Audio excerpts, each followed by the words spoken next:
Well, hey guys, thanks for tuning back in to Property Post Podcast. We're just going to follow up on a previous segment we did with Lisa Massis out of Lofty. We had some really interesting subjects we talked about, so we're going to just continue on with that conversation.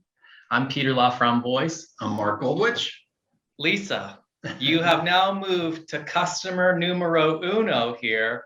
You need to know this, yes, 100%. So cast iron, you probably see all the commercials, the Morgan and more. Hey, cast iron, what do they call it? Class action lawsuit or something like that? It's not a class action. The formula is the same on every single one of these. The formula is, did water damage occurred? So let's use the community, and I don't want to name the community because this is going where it's going. The community occurs, the water comes up through the tubs or through the toilets and it got onto the floor and got into a couple of units. This probably happens a lot. Okay, so there's coverage, that triggers coverage. The next thing we do is we check the lines themselves because of the age of that community and some of your other communities, being that we're talking a lot of C-class type properties.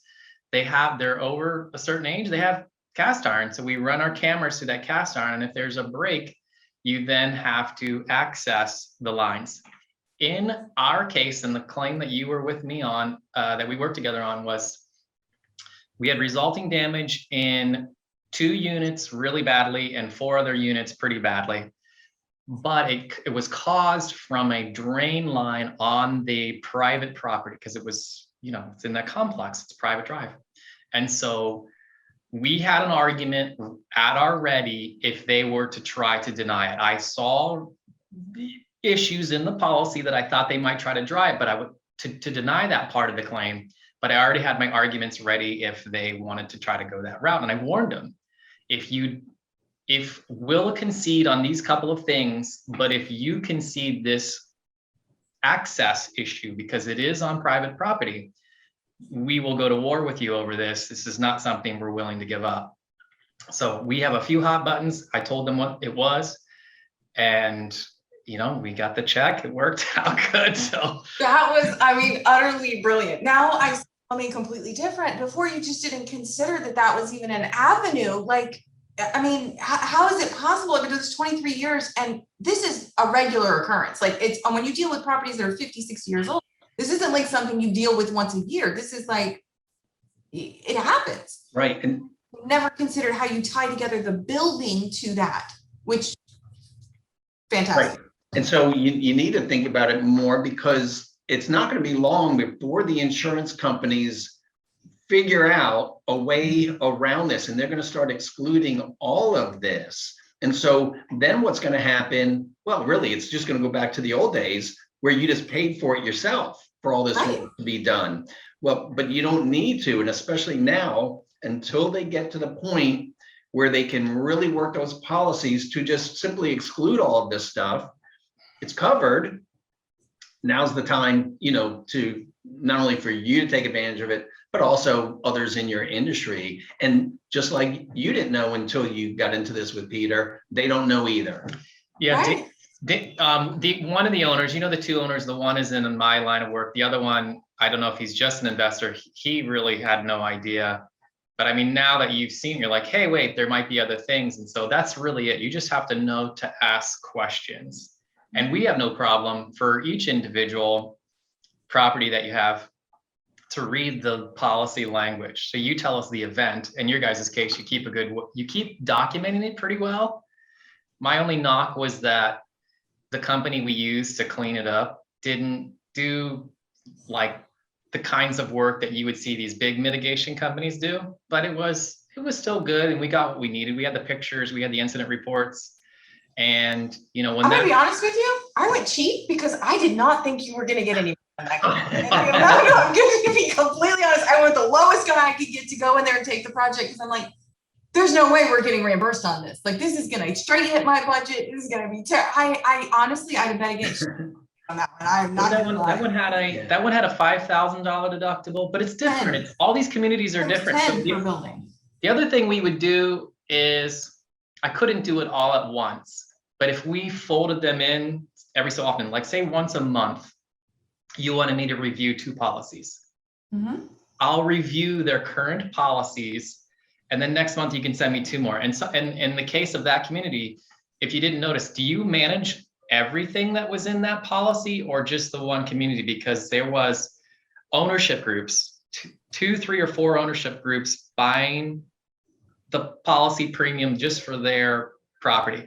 And so that agent put together a special package to just reduce their price. You may have other cases, but I think it's fair for me to say the name, Yes. all right, so I work for them, and when I was doing their claims, they might have like 6, 7 of their properties all on one master policy, and so they each had their own levels of insurance related to hurricanes. But when it was an event like this, I think we had like $25,000 deductible on a pipe leak, where this one was smaller. But I had a fire with them one time.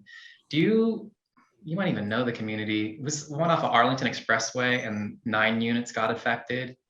I do know the community. Yes. Okay, they sold it while I was still negotiating the claim. So I can't go into the details. All I can tell you is that I was able to get some money, but we could have kept going. It made it too difficult. I had no idea who were the people that ended up buying it, but. Well, that's the only one I have that's like tied together with multiple properties under like the umbrella policy. The rest of my communities have their own separate policy just for each community. And generally, I mean, I think they're all pretty consistent in the fact that they're like $10,000 per building. I guess the way you tied that to the common area problem, I've never seen that happen before. Man, it's always there. It's just I have to read the words in every policy. So I mean, your most common claim is probably that pipe leak claim, right? That's your most common thing. People putting things down toilets they shouldn't. Yes, but we don't ever claim those. Like, our deductibles are so high. And usually the source of the problem is not within the building. Like, if anything, we'll do a renter's insurance claim on those small ones. Like, we had one recently, put a toothbrush and like a Beanie Baby fell down a toilet. We hate those shelves that sit behind toilets. Don't ever let your put something there so they cannot put that shelf there. But so, created all kinds of damage. It ended up being like, gosh, like $8,000-9,000 in damage, but the deductible's 10 for the building. You're gonna definitely pick your spots. And when I say pick your spots is because, sure, you probably have people that manage as many units as you guys have. You have lots of opportunities to file a claim, but it would be foolish for you to do it because of the reason you mentioned before. We have trouble getting insurance and keeping our premiums down. So when I say pick your spots, on a residential house, we'll tell people like, hey, don't file a claim for that. And like, hey, it's more than my deductible. I was like, it's not enough more than your deductible to make it worthwhile.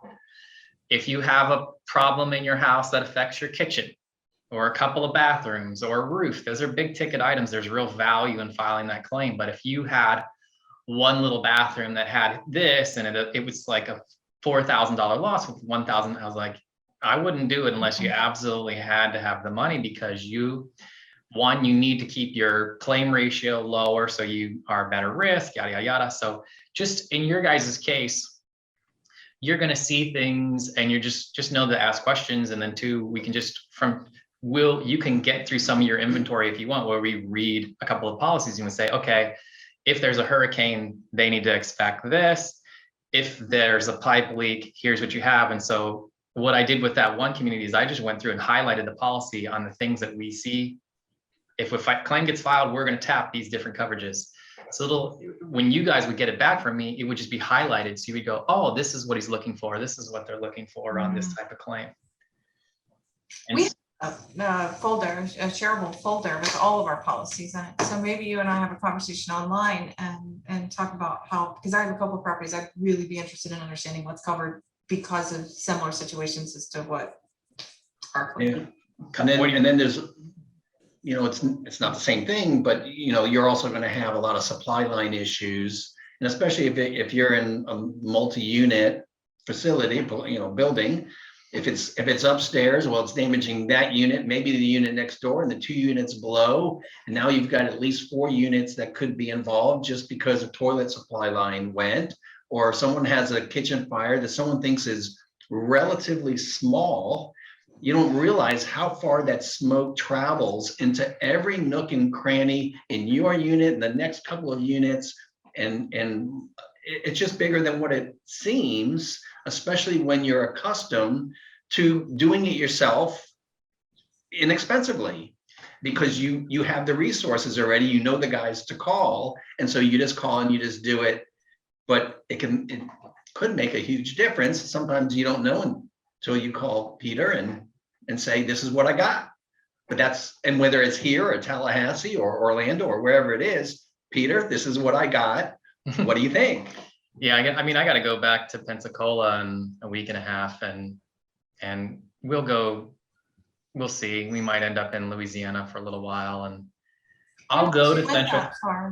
Huh? I didn't realize you went that far. Well, our license, a Florida license for what we do is pretty good and big, and so it reciprocates itself in a lot of other states because the criteria to have it and maintain it is more stringent here. So Florida, Texas, California, right? Those are the hardest states. Yeah. And Florida, just because we see everything. We see the pipe leaks, we see the hurricanes, we see the hailstorms.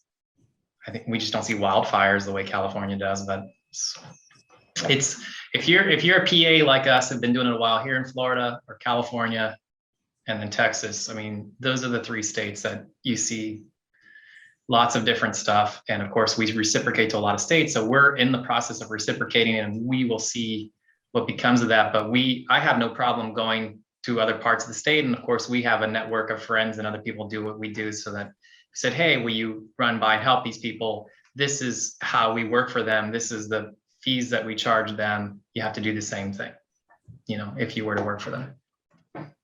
And don't screw it up. Right. Good advice.